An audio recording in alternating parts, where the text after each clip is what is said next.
여러분 안녕하십니까? CJB 아침 뉴스입니다. 전국을 돌며 민생 토론회를 진행 중인 윤석열 대통령이 24번째 민생 토론회 지역으로 충북을 찾았습니다. 주로 충북의 바이오 산업과 도로, 철도 건설 계획이 다루어진 가운데 새로운 제안보다는 현재 추진 중인 사업에 대한 정부의 적극적인 투자 계획을 설명하는 자리였습니다. 이태현 기자입니다.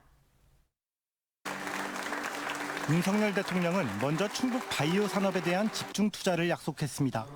윤 대통령은 현재 추진 중인 카이스트 오송 캠퍼스와 AI 바이오 영재고 설립, K 바이오 스퀘어, 바이오 소부장 특화단지 설립이 차질 없이 진행될 것이라 강조했습니다. 의약품, 의료기기, 스마트 농업과 같은 분야에서 혁신을 선도하는 글로벌 탑5 기업이 나오도록 적극 뒷받침하겠습니다. 또 다른 지역 현안들도 언급됐습니다.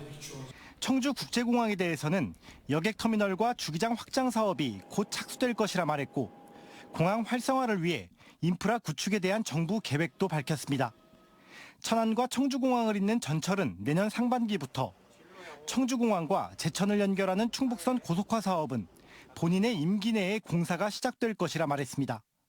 중부고속도로 증평 호법 사이 6차로 확장 사업은 본인의 임기 내에 예비 타당성 조사를 마무리하고 민자 사업으로 진행되는 충청권 광역급행철도 CTX 사업은 임기 내 우선 협상 대상자를 선정할 것이라 설명했습니다. 대전, 세종을 충북 청주까지 연결하는 광역급행철도 CTX 사업도 본격 추진하겠습니다. 최고 시속 180km로 도시들을 빠르게 연결해서 충북 교통의 일대 혁신을 가져오게 될 것입니다. 윤 대통령은 또 충북 지역의 의대 증원 규모가 전국에서 가장 크다는 점을 강조하며 증원된 의료 인력은 충북 첨단 바이오 산업의 발전으로 연결될 것이라 말했습니다. 절대로 이 의사의 정원이 이렇게 과도한 것이 아니라는 그런 말씀을 드리고, 우리가 여기서 줄기세포를 포함한 이런 의료 발전을 위해서는 꼭 필요한 그런 일이다 하는 말씀을 드리겠습니다. 이번 민생 토론회에는 바이오 산업 관련 종사자와 연구기관 관계자들 등이 주로 참석한 가운데 토론회는 상호 간의 토론보다는 각자의 의견을 밝히는 방식으로 진행됐습니다. 한편 더불어민주당 충북도당은 토론회를 가장한 대통령의 선거운동을 중단하라는 내용의 성명을 발표했습니다. CJB 이태현입니다. 정부와 자치단체들이 치솟는 밥상 물가를 잡기 위해 할인 행사 등 긴급 대책을 내놓고 있는데요. 청주 지역 소비단체들이 긴급 대책 이후 서민들의 먹거리 물가 조사를 했습니다. 결과는 어떨까요? 장원석 기자가 취재했습니다. 정부 지원과 자체 지원 할인 행사를 열고 있는 청주의 한 대형마트입니다. 과일 반값 행사는 물론 최고 30%의 할인율을 적용한 먹거리 판촉 행사를 열고 있습니다. 소비자들은 조금이라도 싼 값에 장을 보기 위해 집에서 먼 거리를 마다하지 않습니다. 연기가 하도 싸서 저 멀리 사는데 와요. 차 끌고. 엄청 좋아요. 정부는 지난 15일부터 농산물 납품 단가 인하와 할인 지원 1,500억 원을 투입하는 물가 안정 대책에 돌입했습니다. 전국적으로 일부 품목에서 10에서 20%가량의 가격 인하 현상이 나타났다고 밝혔습니다. 청주 지역 소비자 단체들이 지난 20일 대형마트와 전통시장의 45개 먹거리 물가를 조사한 결과 한 달 전보다 2.9% 하락했지만 전년 동기와 비교하면 9.8%나 올랐습니다. 석 달 연속 10%대의 밥상 물가 상승률은 깨졌지만 서민들의 체감 물가 수준은 여전히 높습니다. 지난해 3월 대비 과실류가 10% 넘게 올랐고 양념류와 채소류 등이 뒤를 잇고 있습니다. 축산물만 0.2% 내렸습니다. 품목별로는 과일류의 사과와 토마토가 50에서 60%대, 채소류의 시금치와 파 등이 10에서 20%대 상승률을 기록했습니다. 3월 소비자 물가는 정부의 물가 안정 대책과 민생 안정 대책에 의해 농축 수산물 하락세가 나타났으나 앞으로 실질적인 물가가 둔화될지 단기적인 물가 잡기가 될지는 지켜봐야 할 것 같습니다. 한국은행은 농산물 등 체감 물가 상승과 국제유가 상승세 등으로 인해 3월 소비자 동향 물가 수준 전망 지수가 최근 3개월 새 최고치를 기록한 것으로 분석했습니다. CJB 장원석입니다. 충북 지역 소비자들의 경제 인식이 지난해 12월 이후 넉 달 연속 장기 평균값을 근소하게 웃도는 낙관적인 시각을 갖고 있는 것으로 조사됐습니다. 한국은행 충북본부가 어제 발표한 자료에 따르면 이달 충북 지역 소비자 심리지수는 102.9로 20년 장기 평균값 100을 살짝 웃돌았습니다. 100보다 크면 장기 평균보다 낙관적임을 나타내는데 이런 조사 결과는 지난해 12월 이후 넉 달 연속 이어지고 있습니다. 어제 한국교통대에서 열릴 예정이었던 글로컬 대학 30 비전 선포식이 무기한 연기된 것과 관련해 충북대가 진화에 나섰습니다. 충북대는 한국교통대와 함께 추진하고 있는 글로컬 대학 30 사업이 중단 없이 진행되고 있고 글로컬 대학 30의 핵심 과제인 양대학 통합 논의 역시 진행 중임을 알린다고 밝혔습니다. 충북대의 입장 표명은 한국교통대가 충북대 학생 대표의 통합추진위원회 불참을 문제 삼아 비전 선포식을 연기하면서 불거진 위기설을 차단하기 위한 의도로 보입니다. 민선 8기 들어 청주시의 교육 분야 예산 지원 기조가 변했는데요. 충북교육청은 부족하다는 시각을 갖고 있는 반면 청주시는 퍼주기는 곤란하다는 입장입니다. 이런 가운데 양 기관이 정책 간담회를 열었는데 당장 입장 차이가 좁혀질 것 같진 않아 보입니다. 홍우표 기자입니다. 올해 청주시는 무상급식과 고교 무상교육 등에 240억 원 가까운 예산을 지원합니다. 그 밖에도 다목적 교실 신축과 행복교육지구 등 크고 작은 사업에도 적지 않은 예산이 투입됩니다. 하지만 무상급식이나 무상교육 분야는 협약 등에 따라 지원이 제도화돼 있습니다. 이범석 시장 취임 이후 변화는 그동안 관례적으로 지원해왔던 청주시의 교육 분야 지원액이 상당수 감소했다는 것입니다. 대표적인 것이 행복지구 사업으로 지원 예산이 대폭 쪼그라들었습니다. 이런 상황에서 윤건영 교육감과 이범석 시장이 공식적으로 처음 자리를 마주 앉았습니다.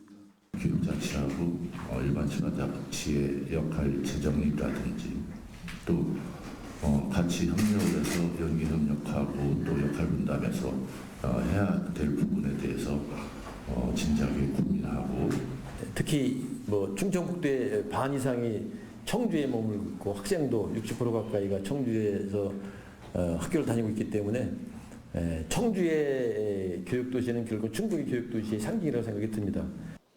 충북교육청은 청주시 측에 학교 복합시설과 늘봄학교 지역연계 등에 대한 예산 지원을 요청한 반면 청주시는 예산 소유가 거의 없는 맑고 깨끗한 청주 만들기 범시민 실천운동 동참협조 등 시책 2가지를 제안했습니다.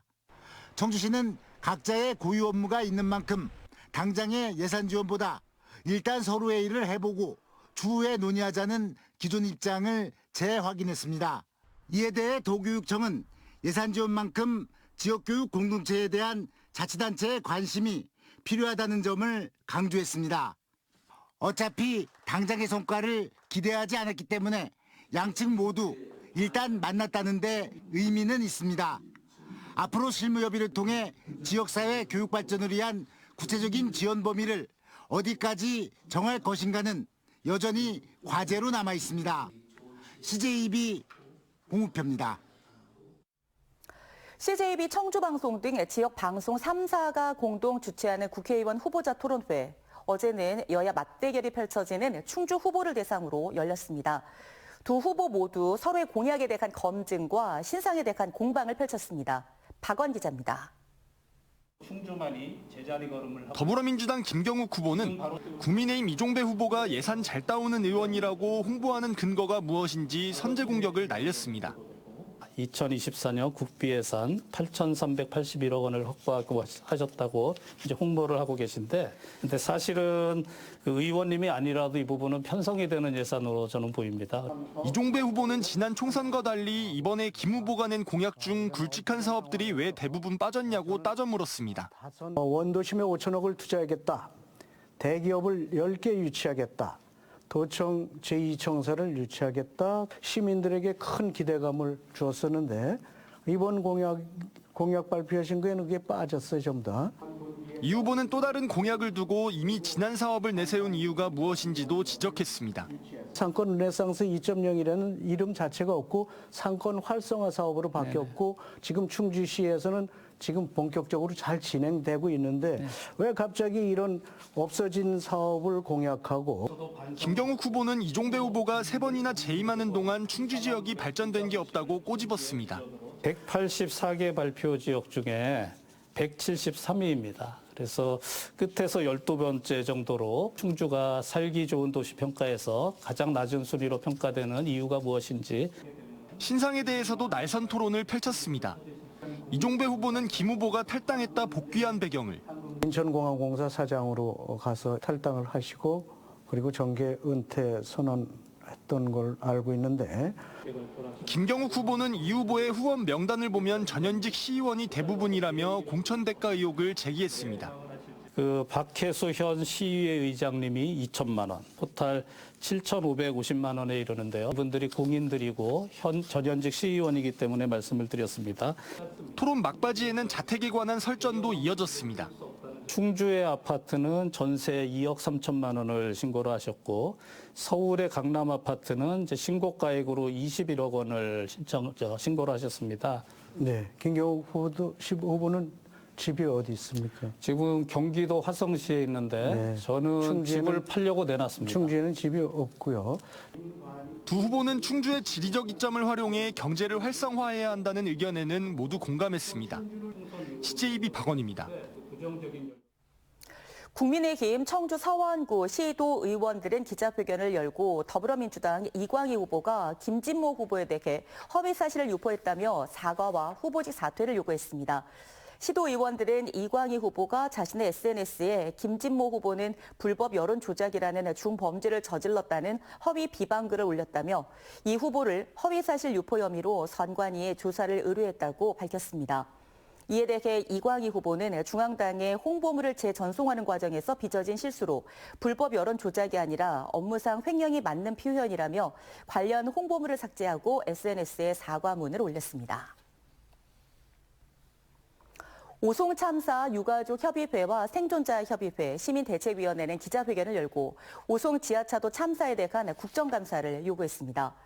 유가족 협의회는 22대 국회가 책임 있는 국회, 진정으로 국민을 위하는 국회가 되기 위해서는 22대 국회 개원과 함께 오송 지하차도 참사에 대한 진상규명과 최고 책임자 처벌, 재발 방지 대책 마련을 위한 국정감사가 실시돼야 한다고 주장했습니다.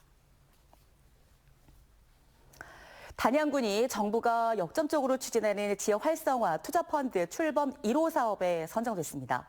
1,000억 원이 넘는 재원 조달에 어려움을 겪고 있던 단양역 일대 관광시설 개발 사업에 청신호가 켜졌습니다. 이윤영 기자가 보도합니다. 철도 복선화 사업으로 수년째 쓸모없이 방치된 단양역 일대 중앙선 폐철도 부지. 단양군은 지난해 민간자본 840억 원을 유치해 이 일대를 새로운 관광지로 조성하기 위한 단양역 관광시설 개발 사업을 추진했습니다. 하지만 국내외 경기 침체로 PF 대출 등의 어려움을 겪으면서 1년이 넘도록 착공조차 하지 못하고 있습니다. 정부가 재원 조달 문제로 어려움을 겪고 있는 지자체를 위해 역대 최초로 지역 활성화 투자 펀드를 출범시켰습니다. 전국 14개 자치단체가 치열한 경쟁 끝에 충청북도와 단양군이 추진하는 1,133억 원 규모의 단양역 복합 관광 프로젝트가 1호 펀드에 선정됐습니다. 충청북도와 단양군, 국가철도공단, 민간 컨소시엄에서 공동 출자해 특수 목적법인을 설립하고 정부에서 연 3천억 원의 모펀드를 조성해 이를 뒷받침하게 된 겁니다. 충분한 규모의 모펀드를 조성함으로써 지자체와 민간 공동투자의 마중물이 되는 것은 물론 위험 분담은 정부가 앞장서 하겠습니다. 이로써 단양군은 단양역 일대 5만여 제곱미터 부지에 152실 규모의 호텔과 케이블카, 미디어 아트 터널 등을 조성하고 단양의 새로운 랜드마크로 키워나갈 계획입니다. 정부와 은행, 코레일 여러 군데서 힘을 합해서 펀드를 조성해서 우리 단양의 관광을 집중 지원함으로 인해서 성공을 보장할 것으로 믿어 의심치 않습니다. 1호 사업 선정으로 사업성이 대폭 개선되면서 얼어붙은 PF 시장 속 재원 조달에 탄력이 붙을 것으로 전망하고 있습니다. 정부가 야심차게 내놓은 지역 활성화 투자 펀드가 꽉 막힌 지역 관광개발 사업에 숨통을 틔울 수 있을지 기대를 모으고 있습니다. CJB 이윤영입니다. 청주시가 오는 29일부터 열리는 무심천 푸드트럭 축제를 앞두고 청주대교에서 제1운천교까지 차량 운행을 전면 통제합니다. 또 청주교육지원청 제2청사 파상도로 진입도 통제됩니다.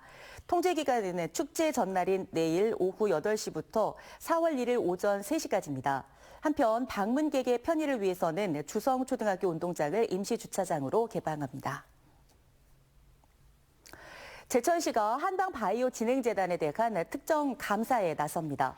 이는 지역 한방기업과의 소통 부재와 부실 운영 논란에 따른 것으로 시는 특정 감사 결과에 따라 관련자 조치를 재단 이사회에 요구할 방침입니다. 한방바이오진흥재단은 지난해 3월 취임한 조정희 이사장에 대한 회원사들의 사퇴 요구에 이어 A 사무국장의 셀프 연봉 인상 문제 등이 도마에 올랐습니다. 괴산군은 임용 2달 만에 숨진 채 발견된 공무원에 대해 직장 내 괴롭힘 의혹이 제기됨에 따라 감사에 착수했습니다. 올해 1월 괴산군청에 신규 발령받은 30대 공무원 A씨는 지난 4일 자신이 살던 집에서 숨진 채 발견됐고 유족들은 상급자의 직장 내 괴롭힘 의혹을 제기하며 감사원에 민원을 제기했습니다. 가해자로 지목된 상급자는 숨진 공무원을 괴롭히거나 과도한 업무를 지시한 적이 없다며 관련 의혹을 부인하고 있는 가운데 괴산군은 사실관계를 확인하고 있습니다. CJB 아침 종합 뉴스를 모두 마치겠습니다. 고맙습니다.